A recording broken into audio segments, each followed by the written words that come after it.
আমরা বলবো আল্লাহ তুমি প্রশ্ন করার আগে তোমার একটা কথা বলি, আমারে কিছু জিজ্ঞেস করো না, আমি সব করেছি। এমন কোন পাপ নাই যে পাপ আমারে দিয়ে হয় নাই।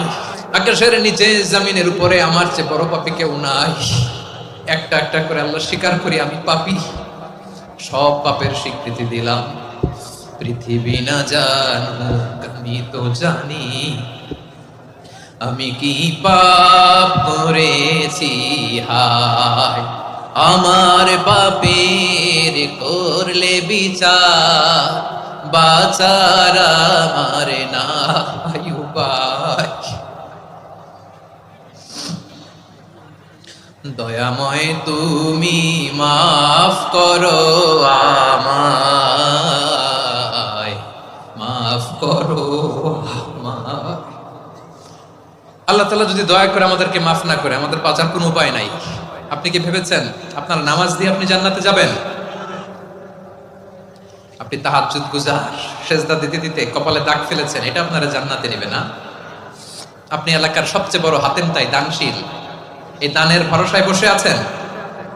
কশিন কালো আমাদের নামাজ, আমাদের রোজা, আমাদের ইবাদত, এগুলোকে মিজানের পাল্লায় উঠালে কোনো ওজনই হবে না।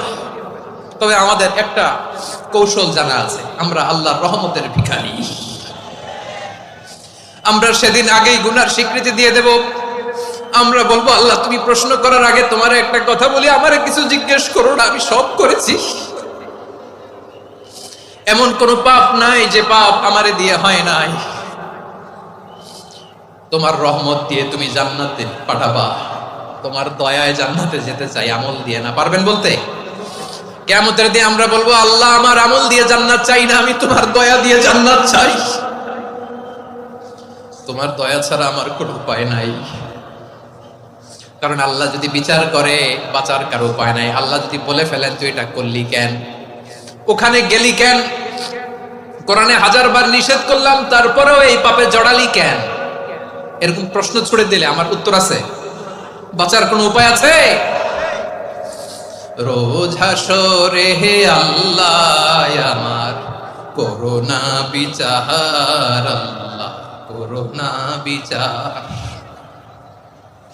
বিচার চাহি না তব দয়া চাই, এ গুনাহগার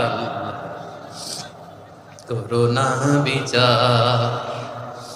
আপনার আমল দিয়ে জান্নাতে যাবেন? কি দিয়ে যাবেন? আল্লাহর দয়া দিয়ে। আল্লাহর রহম আর দয়া ছাড়া কেউ জান্নাতের চেহারাও দেখতে পাবে না।